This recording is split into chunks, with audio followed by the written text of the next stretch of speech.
Hello student, welcome to अरियंत। आज हम इस क्वेश्चन का सॉल्यूशन देखते हैं। सुहास, श्यामल, अभिजीत एक फर्म में साझेदार हैं। वे लाभानी को क्रमशः 6/14, 5/14, 3/14 के अनुपात में विभाजित करते हैं। 31 दिसंबर 2024 को उनका आर्थिक चिट्ठा इस प्रकार दे रखा है, बैलेंस शीट दे रखी है। संचय यानी रिजर्व दे रखा है 7,000 का। देय विपत्र यानी कि बिल्स पेबल दे रखे हैं 6,300 के। लेनदार दे रखे हैं आपको 18,900 रुपये के। और तीनों पार्टनर की कैपिटल दे रखी है। सुहास की 39,900 है, श्यामल की 33,600 है, अभिजीत की 16,800 रुपये की पूंजी है। ये दायित्व पक्ष। संपत्ति पक्ष में रोकड़ का बैलेंस दे रखा है 8,890 रुपये। इसके अलावा स्टॉक दे रखा है 29,400 रुपये। देनदार दे रखा है 26,460 रुपये। भवन दे रखा है 50,400 और फर्नीचर दे रखा है 7,350 रुपये। तो ये तो हमें सवाल में दिया हुआ है। इसके बाद कोई एडजस्टमेंट देखो क्या दे रखा है। सनद को साझेदारी में 1/8 भाग के लिए निम्नलिखित शर्तों पर शामिल किया गया। तो नए साझेदार को प्रवेश दे रहे हैं अपन 1/8 भाग के लिए। सनद को 16,000 रुपये पूंजी के रूप में लाएगा। सुहास, श्यामल और अभिजीत की पूंजी के अनुपात में सनद की पूंजी समायोजित की जाएगी। तो यहाँ पूंजी का समायोजन भी है, पूंजी का समायोजन करेंगे। थर्ड पॉइंट दे रखा है आपका, नई फर्म की पुस्तकों में ख्याति का मूल्य 8,820 रुपये निर्धारित किया जाएगा। सनद अपने हिस्से की ख्याति नगद लाने में असमर्थ है। तो असमर्थ था तो फिर असमर्थ वाली एंट्री करेंगे अपन। अदत्त मरम्मत बिलों के लिए 1,320 रुपये की व्यवस्था की जाएगी।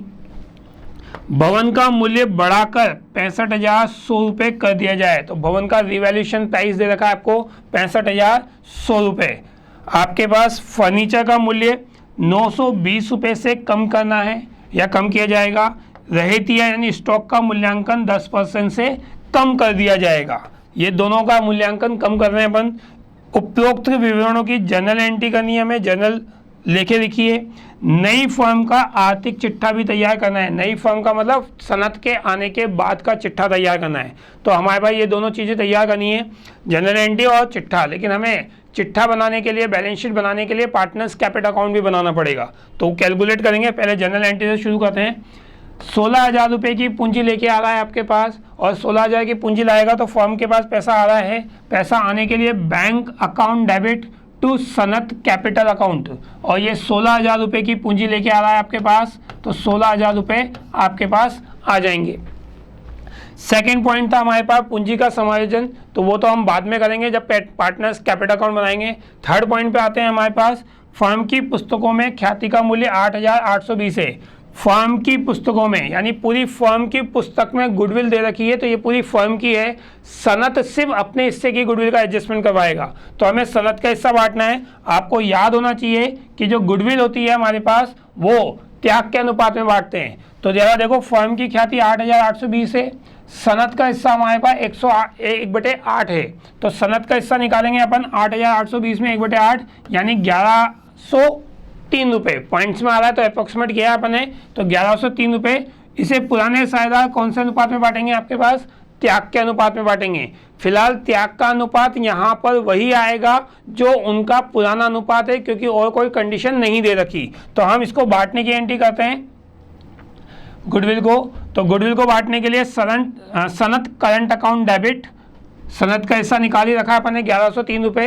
इस 1,103 को सुभाष बांटेगा आपका, श्यामल बांटेगा, अभिजीत बांटेगा। कौन सा अनुपात में बांट रहे हैं? त्याग के अनुपात में। तो 1,103 उसमें शाम का हिस्सा आपके पास दे रखा था,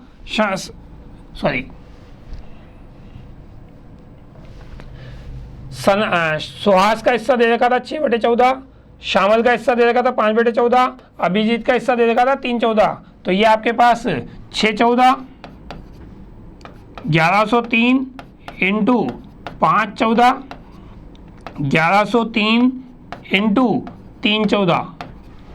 तो इस तरह से पूरी गुडविल को त्याग के अनुपात में तीनों पार्टनर्स को बांट दिया जाएगा। नेक्स्ट पॉइंट पे आते हैं अपन। आपके पास अदत्त मरम्मत के बिलों के लिए 1,320 रुपये की व्यवस्था करनी है। तो बिलों की मरम्मत के लिए अदत्त बता रहे हैं, अदत्त का मतलब भुगतान नहीं किया, तो भुगतान नहीं किया तो हमारा दायित्व बढ़ेगा। तो 1320 रुपये का दायित्व बढ़ाने के लिए रीवैल्यूएशन अकाउंट डेबिट हो जाएगा और outstanding repair bills account credit हो जाएंगे 1320 रुपये से। इसके बाद आपके पास दे रखा है भवन का मूल्य बढ़ाकर 65,100 रुपये कर दिया जाए। तो 65,100 रुपये से बढ़ाना नहीं है, 65,100 रुपये करना है। तो इसके लिए कितना बढ़ाएं, तो उसके लिए हमारे पास बैलेंस शीट देखें। देखो बैलेंस शीट जो दे रखी है वो 50,400 की दे रखी है। 50,400 की बैलेंस शीट में भवन का मूल्य दे रखा है, भवन के मूल्य का बढ़ाकर 65,100 करना है। तो 50,400 से कितनी वैल्यू बढ़ेगी वो देखते हैं अपन। तो आपके पास 65,100 माइनस 50,400 घटाओगे आप तो वैल्यू निकल जाएगी आपकी। कितनी वैल्यू बढ़ रही है आपकी, 14,700 रुपये वैल्यू बढ़ रही है। तो बढ़ाने के लिए एसेट्स को डेबिट करते हैं, land and building account debit to revaluation, तो ये वैल्यू एंट्री हो जाएगी हमारे पास। इसके बाद हमारे पास सवाल में पॉइंट दे रखा था कि फर्नीचर का मूल्य 920 रुपये से कम करना है। फर्नीचर की वैल्यू कम करने के लिए एसेट्स को क्रेडिट करते हैं अपन। तो revaluation account debit to furniture 920 रुपये से फर्नीचर की वैल्यू को कम करने के लिए एंट्री करी अपन ने। नेक्स्ट एंट्री आ रही है हमारे पास स्टॉक का मूल्य, रहती का मूल्य 10% से क्या करना है आपको, कम करना है। तो 10% से कम करना है तो स्टॉक का मूल्य देखिए आपके पास दे रखा है 29,400 रुपये। तो 29,400 का 10% 2,940 रुपये। कम करने के लिए एसेट्स को क्रेडिट करते हैं अपन, तो क्रेडिट कर देंगे रीवैल्यूएशन टू स्टॉक, तो आपके पास ये एंट्री हो जाएगी। इसके बाद हमारे पास कोई एडजस्टमेंट नहीं है, तो जरा कुछ और चीज़ें समझ लेते हैं कि हमारे पास रीवैल्यूएशन अकाउंट जो डेबिट हो रहा है वो 5,180 रुपये से हो रहा है, यानी हमारा लॉस 5,180 का है और हमारा प्रॉफिट जो है वो 14,700 रुपये का है जो हमारे पास वैल्यूएशन है। तो उस हिसाब से हमारे पास क्रेडिट ज़्यादा है तो प्रॉफिट निकलेगा 14,700 माइनस 5,180।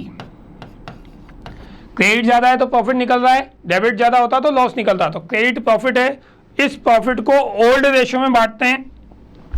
9,520 रुपये का प्रॉफिट में शाम का हिस्सा 6/14 है आपका।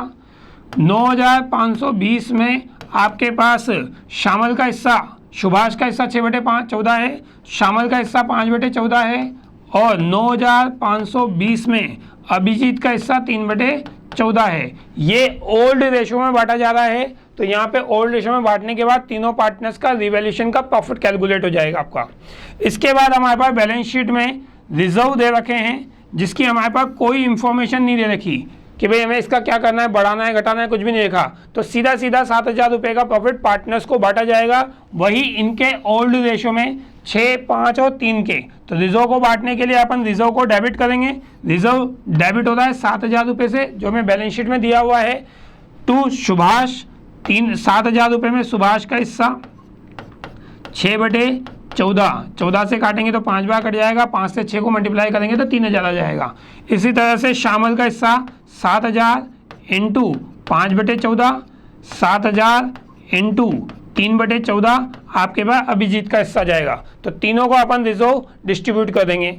इसके बाद आते हैं हमारे पास कि कैपिटल का समायोजन करना है। कैपिटल का समायोजन करने के लिए हमें पार्टनर्स कैपिटल अकाउंट बनाना पड़ेगा। तो ये जितनी भी एंट्रीज करी है अभी तक हमने, ये सब कैपिटल अकाउंट में पोस्ट होगी आपकी। तो पहले कैपिटल अकाउंट बनाते हैं और फिर कैपिटल अकाउंट का समायोजन करेंगे। तो कैपिटल अकाउंट बनाने के लिए आपके पास कैपिटल अकाउंट पे पहुंच गए। कैपिटल अकाउंट में समायोजन करना है तो पहले जितनी एंट्री करी है वो पोस्ट कर देते हैं, फिर समायोजन करेंगे। तो सबसे पहले हमारे पास तीनों पार्टनर्स की पुरानी पूंजी दे रखी है, वो लिखी है अपने। कैपिटल अकाउंट का क्रेडिट शेष होता है तो हमने क्रेडिट साइड में लिखा है। नया पार्टनर पूंजी लेके आया था, उसकी हमने 16,000 की एंट्री करी है। इसके अलावा करंट अकाउंट जो गुडविल को बांटने के लिए बनाई थी अपन ने entry, Sanat current account debit to Subhash to Shamal to Abhijit. तो वो आपने जो गुडविल बांटी थी वो तीनों पार्टनर्स की गुडविल 1,1103 रुपये की जो गुडविल थी उसको कैलकुलेट किया है अपन ने। इसके अलावा रिजर्व बांटे थे तीनों पार्टनर को ओल्ड रेशो में, तो ये रिजर्व लिखा है आपने। इसके अलावा रिवैल्यूएशन का प्रॉफिट आया था, वो रिवैल्यूएशन का प्रॉफिट लिखा है। तो ये सारी चीज़ें हमने पार्टनर्स कैपिटल अकाउंट से ला के रखी है।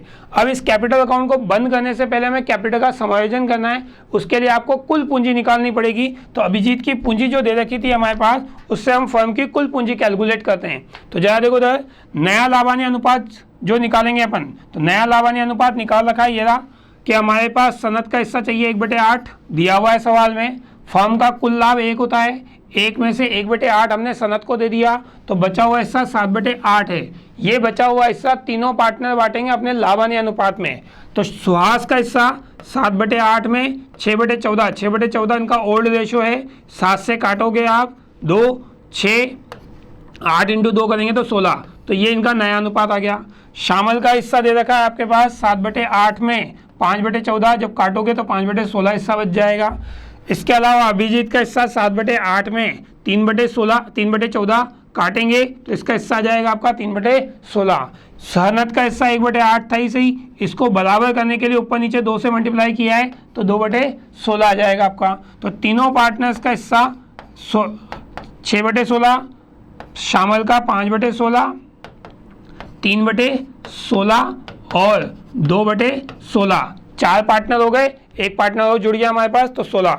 इस अनुपात में हम नई गुडविल को बांटेंगे, नई पूंजी को बांटेंगे, और नई पूंजी निकालने के लिए हमारे पास ये रही स्थिति।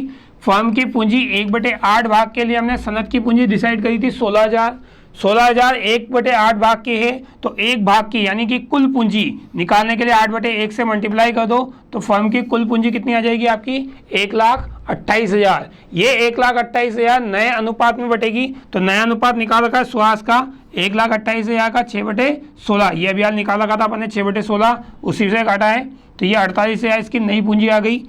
शामल की पूंजी 1,28,000 5/16, 40,000 पूंजी आ जाएगी।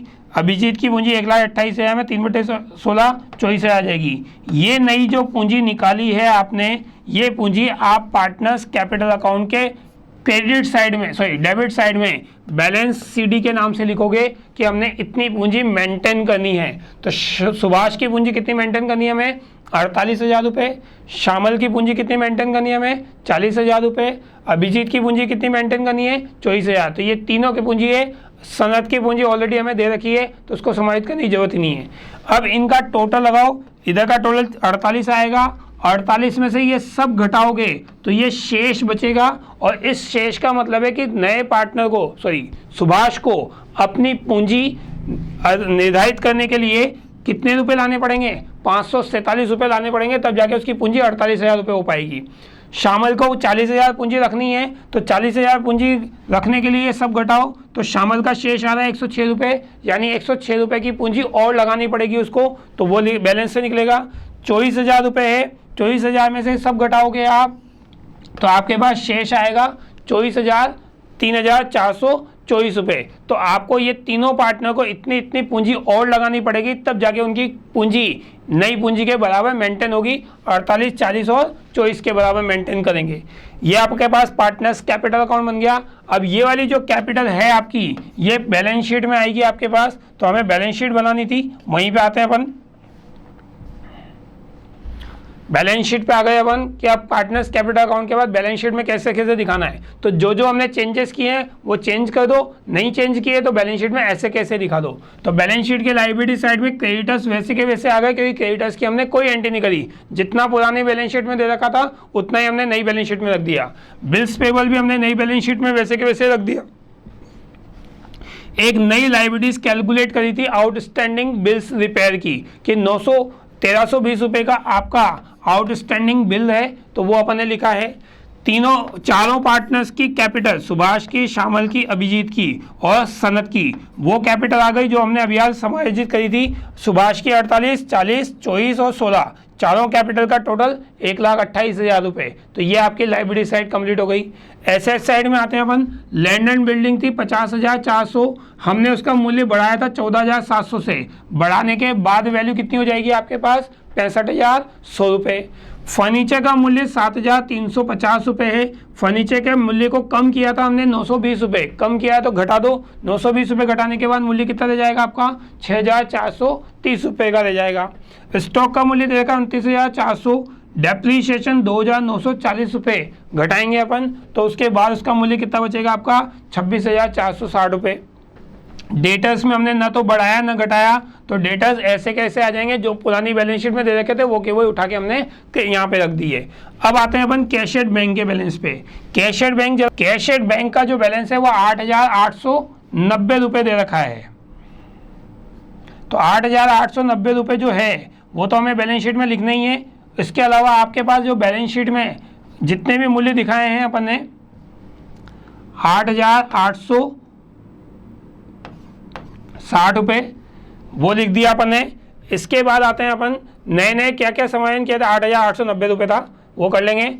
16,000 रुपये तो पूंजी ये लेके आया, तो 16,000 की एंट्री ये करेंगे अपन कि आपके पास 8,890 प्लस 16,000 रुपये नया पार्टनर पूंजी लेके आया, वो जोड़ो।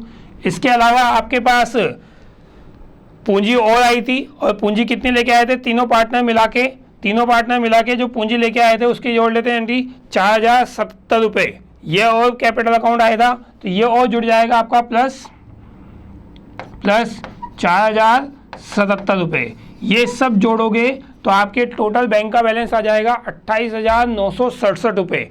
ये आपका बैंक अकाउंट हो गया। इसके अलावा गुडविल अकाउंट में हमने सनद का करंट अकाउंट डेबिट किया था, उस सनद का करंट अकाउंट डेबिट है तो डेबिट शेष बताएगा, इसलिए एसेट साइड में आ रहा है 1,103 रुपये का। तो इस तरह से हमारी पूरी बैलेंस शीट कंप्लीट होती है। टोटल लगाओगे आप तो बैलेंस शीट के दोनों साइड बराबर आ जाएंगे आपके 1,54,520 रुपये से, तो बैलेंस शीट हमारी कंप्लीट होती है। Thank you very much.